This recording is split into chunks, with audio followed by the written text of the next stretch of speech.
Thank you for joining For Our Special Kids, where we openly and honestly discuss the magic and the mess of raising a child with special needs.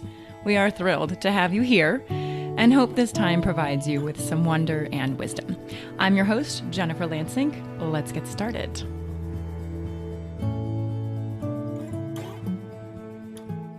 So we are at another episode of Meet Amazing with Kelly Melerine.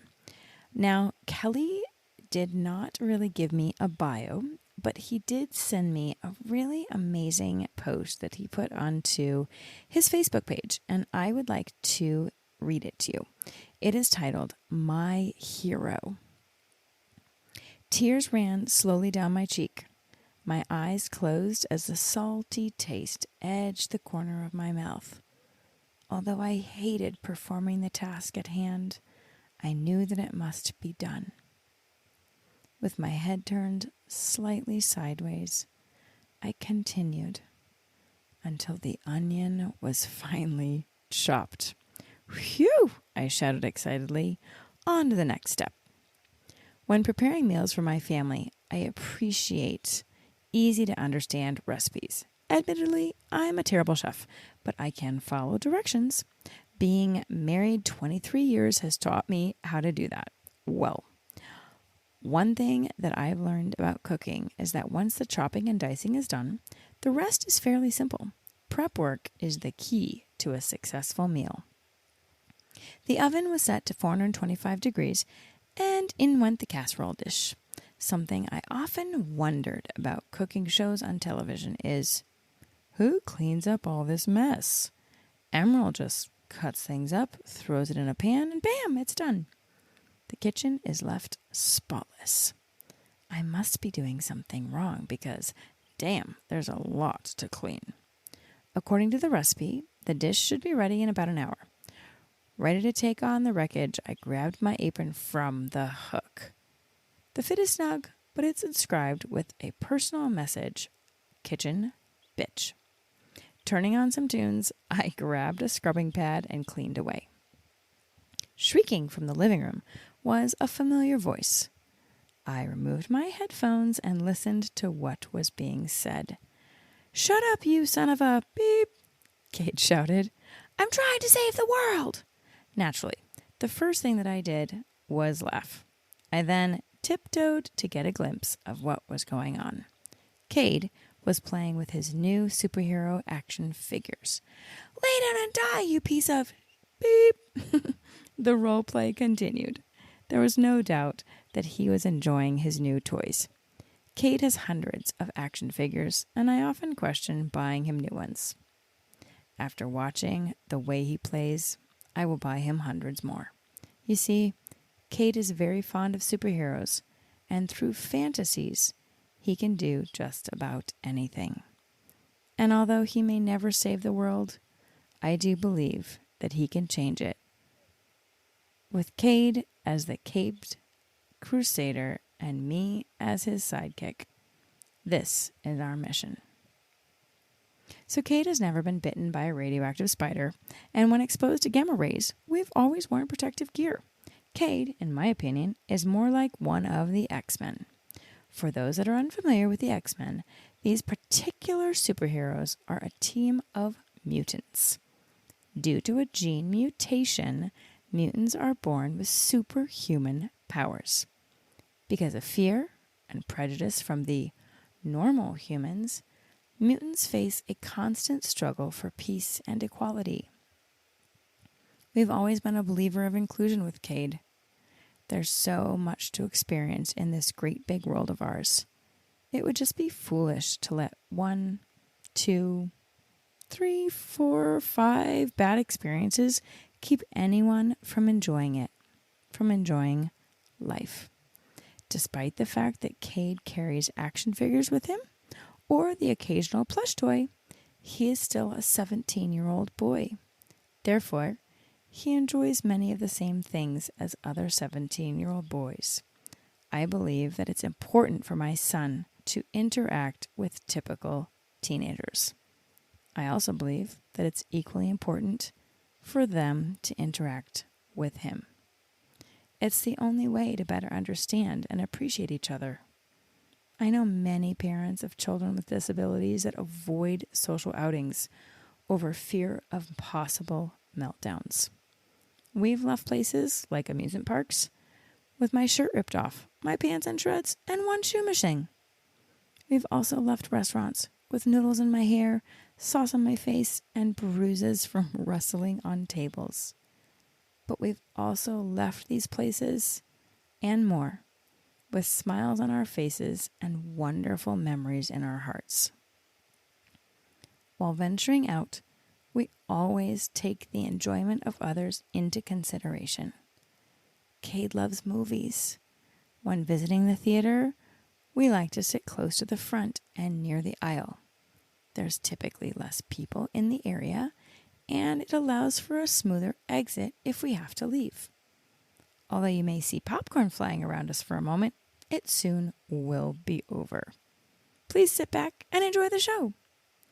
Cade loves restaurants. Again, we sit in the less crowded areas.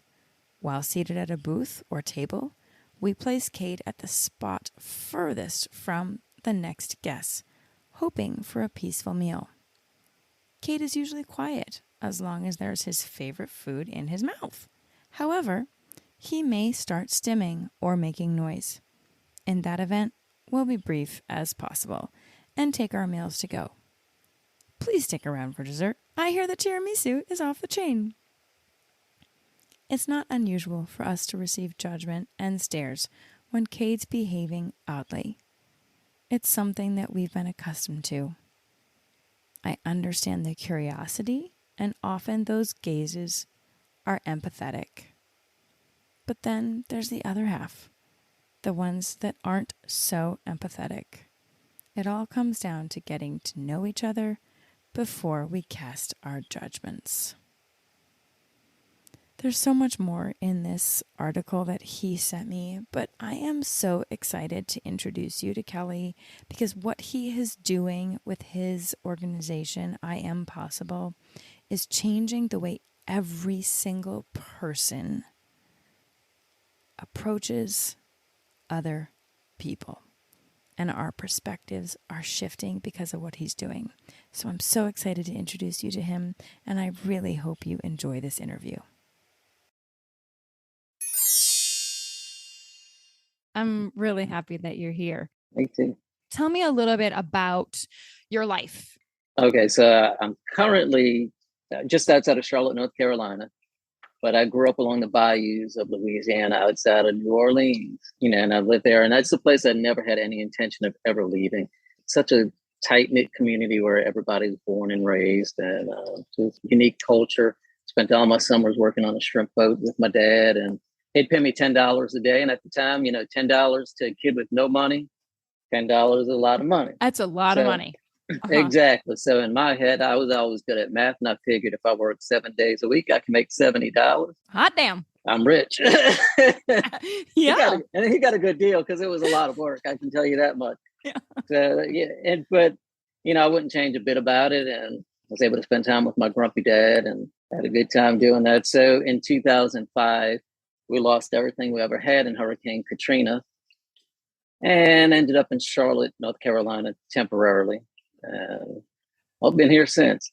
I realized there were more resources for autism here than we had back in New Orleans area at the time. Mm-hmm. And although I cried like a baby, and I was in denial for the first few years out here because I'm like, well, we're going to get him some treatment here and some resources, but I'm not making any friends because this is not home, and the bayou will always be home. Yeah.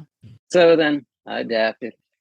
So at a meeting, and I'm like looking around, and I'm like, y'all know what's wrong with this place? Everybody looks the same. I was like, I can tell you who's coming down the street next. It's going to be some white dude in a blue suit, maybe a red tie.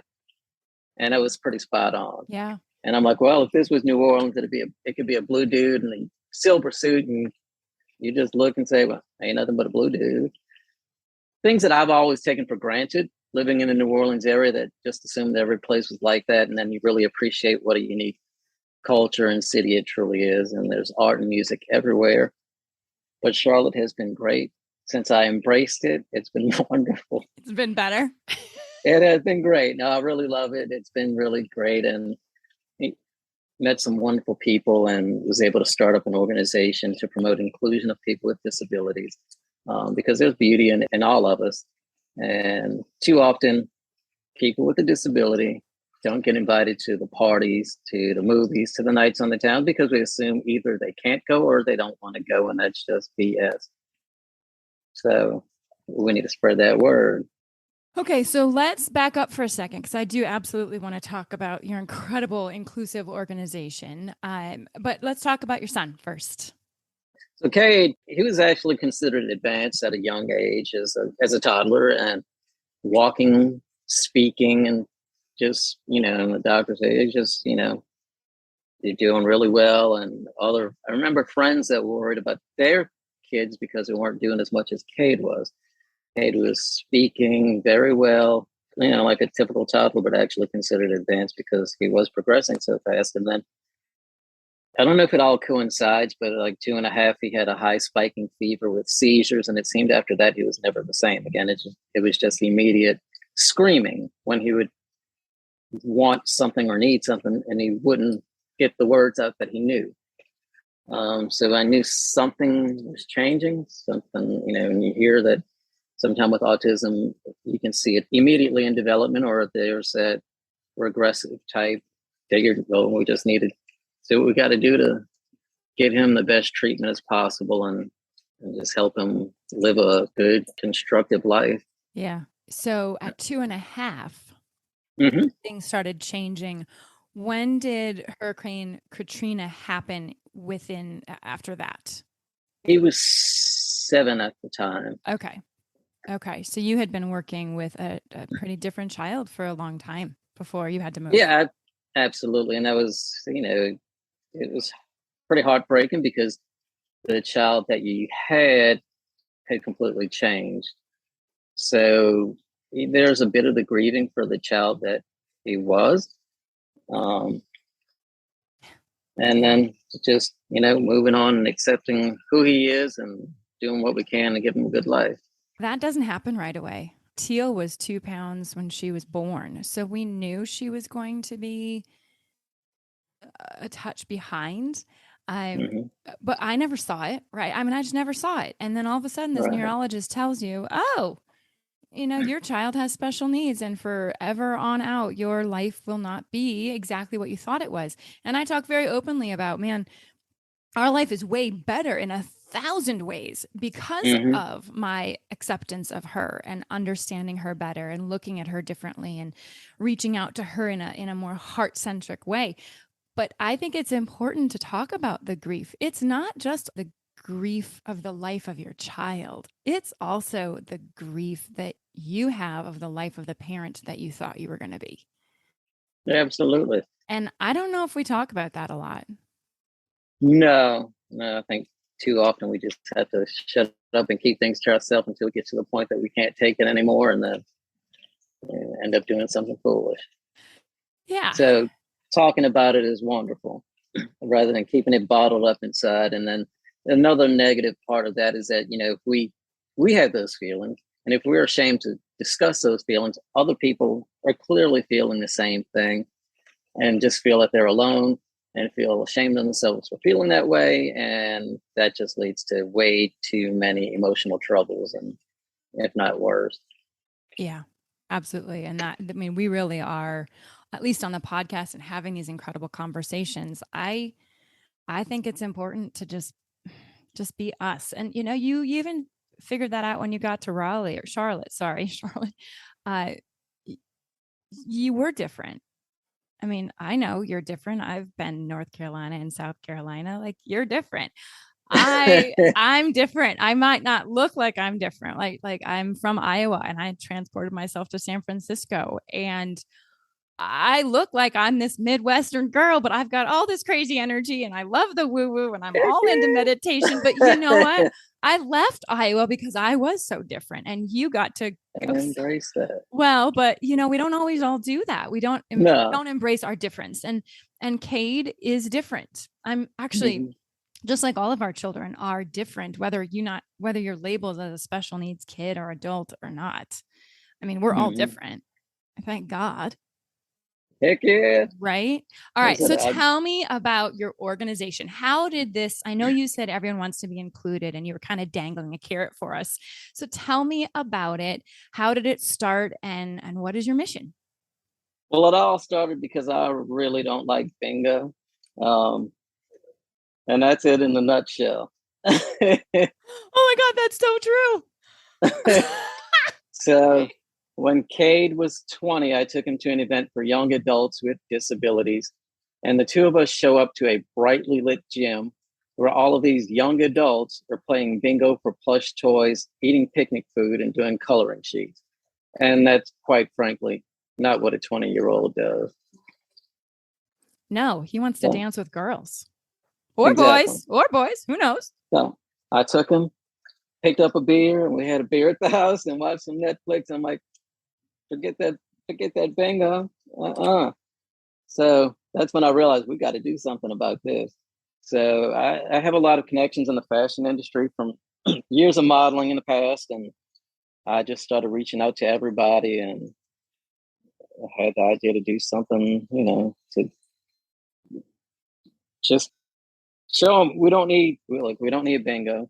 Everybody likes to get glammed up. Everybody wants to feel good about themselves, and it gives the designers they can see that the art that they're creating makes people feel good and confident about themselves. So if you think of fashion as something silly and frivolous, well, there's a lot of empowerment to it because if you can look in the mirror and like what you see, you can have a lot of confidence to go take on this big, massive world of ours.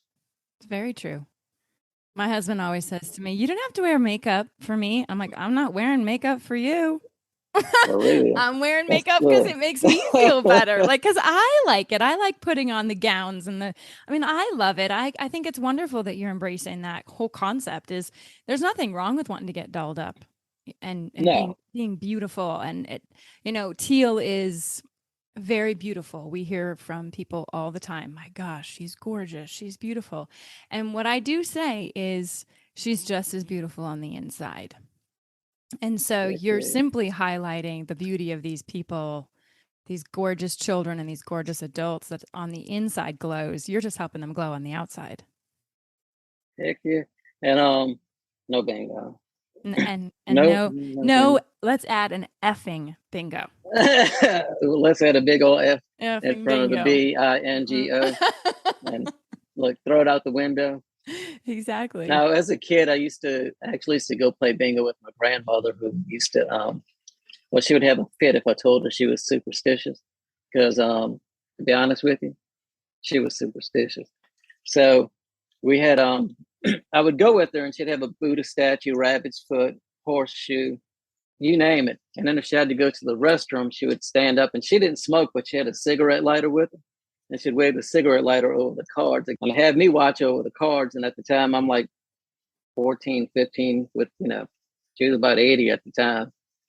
So I think I would seem like I'd be more capable of watching those cards. But I tell you what, she had so many cards, I couldn't get halfway through before they called all the numbers.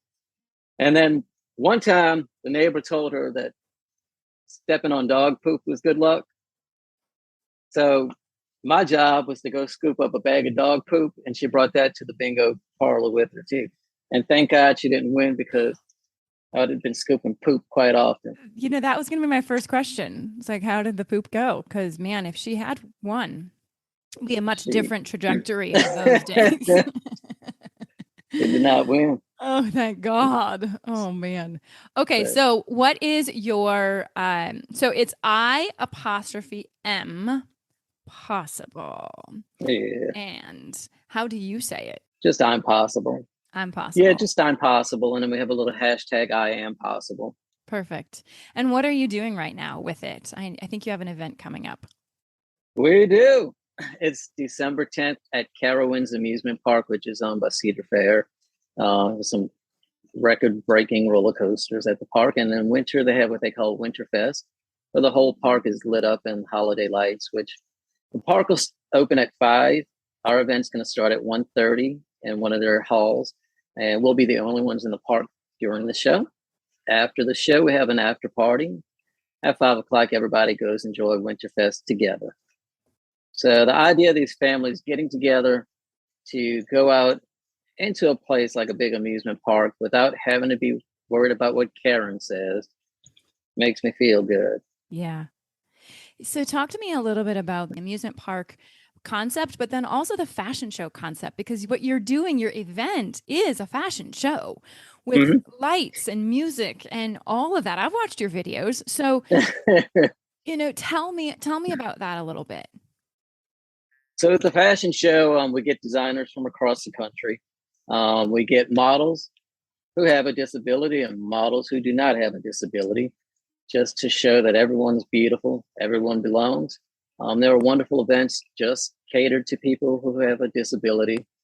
But in some ways, that's telling me that we're saying they're not good enough to do the same things that we do, which isn't always the case, I know, but I want them involved. And just so the fact that the only way that we can understand and appreciate each other is to get to know one another. Our slogan is inclusion is in, ignorance is out. And the only way to get that ignorance out is through education. And we're going to throw it right in your face. So, but it does. I mean, I think we think people with any sort of disability may not want to do the same things, or they're just not interested, and that's just not the case. And then maybe we think people in the fashion industry are just stuck up and self-absorbed, and you'll meet some wonderful people and you understand that your preconceived judgment of them is wrong as well. So there's a lot of good folks in the world. Yeah. And we can team up and beat Karen's butt together. Now, for everyone who is confused by who Karen is, now I have a sister-in-law, Karen, and she hates this reference. So, okay, who is Karen, Kelly? Well, I don't know where Karen got started, but she got a bad reputation. Just the how would you say that? Just the person with a sense of entitlement that thinks she's better than everybody else, and Yeah. um, So really, what's the ain't down with equivalent? that. What's the equivalent masculine name? Maybe something like Joe. Joe? Maybe. Well, you got some cool Joes, but You got some. I mean, we do have a Joe in the big White House right now. Maybe we shouldn't make him the Karen. well, if I'm down from the bayou, we could throw in like Boudreaux, Oh my. Okay. Thibodeau. All right, I'll have We'll to put maybe. Boudreaux on the line. My husband's name is Alex. Maybe we make Alex the male Karen. Oh, that's cool. But he is And then, not a Karen. no. And again, he could prove everybody wrong by doing that. Right. Because we were out there judging all the bad Alexes in the world, and you actually got a good one. Yeah, I got a good Alex. Oh my God, that's so funny. But okay, so basically what you're saying is one of your main goals is to help all of us open up our eyes to the possibility that everyone is exactly who they're supposed to be at that right moment. And we don't need to put anyone into a box. Well, you said it a lot better than the dude from the bayou. Yeah, but you got a cute accent. It's all good. You cover up for it with that accent. No, I'm kidding. Well, no, but I mean, I think what you're doing is really powerful, Kelly. And I hope that you can start doing events around the country, because, I said to you on Facebook, I was like, I wish we lived closer, because it sounds like it is just a really beautiful event. I saw you have a production company, correct? Mm-hmm. What's that called? Third Shift Productions. Okay. And with Third Shift Productions, we do a lot of films just for the art of it to submit to festivals. And one of the things we had recently started doing was incorporating actors who have a disability and put them in lead roles. And nothing in any of the films that we do is about a disability. It's just here's a character, just like any other character. And you had one that just screened recently at the Florence Film Festival in Italy. We made the short film selection, and it's a young couple with Down syndrome that have been dating for 6 years. And again, we want to show that people with a disability want to be in love just like everybody else. We decided to go with a silent love story set to music. And because I feel love needs no words, many of the people that come into our organization are nonverbal. So we can do something beautiful without saying a peep. Yeah, I'm gonna cry. Teal isn't. Oh, I say Teal is verbalish right now. She's verbalish. mm-hmm. Yeah, that's a beautiful thing. Congratulations on getting into the film festival. That's a huge Thank you. accomplishment.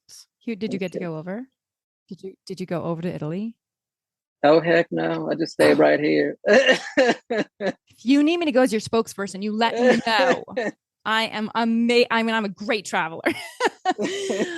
So I was just going to mention that I did see the video that you put together of the fashion show, and the amount of joy, I think it was from 2020, the amount of joy in every single person's face, not just the models, not just the parents, but the audience. And you could just feel it. And whether or not someone needed a wheelchair push or for you to hold their hand, I mean, you're creating something that is just giving a ton of awareness to an honest thing that happens is we all do judge people, good and bad. We judge people. And so I just love how you're shining that light of opening people's eyes to that whole concept. Thank you. I really appreciate you taking some time, Kelly. And like I said, I really would love you to get out to California. No, there's some amazing people. I know you said you're looking at New York for another fashion show and New Orleans. Yeah, and it's just the fact because I know enough people to do it actually in New York, Atlanta, DC, and New Orleans. Right. And I would love to get out to California. Well, then let's get you out here because I think there are a lot of people that would really connect with your story. And I think it's a beautiful concept, and I love it that you took some time to introduce it to us today. Thank you. Thank you. Yeah, you're pretty damn awesome. Oh, I mean, you should meet my daughter. If you think I'm awesome, you should meet my daughter. No, she's pretty, she's a rock star. So we're lucky to have her in our life. She chose us, and just like Cade chose you, Cade chose you for this journey. Yeah. He knew you'd be an amazing asset to every single family out there. So thank you for doing what you do. Thank you. You're wonderful. Oh, thank you. Thank you so much for joining us today. I hope you found one or two meaningful nuggets of information to make your day better. If you think there's value in what we do, please take a moment to tell another friend, family member, or caregiver. We'd love to hear from you at forourspecialkids@gmail.com. You can send in a question, a comment, a topic that you'd like to learn more about, or if you'd like us to highlight a certain person, please send that information to us. It makes our show so much better and so much more valuable for you. Our Facebook and Instagram handle is For Our Special Kids. And finally, remember to witness the wonder and the wisdom within yourself and others.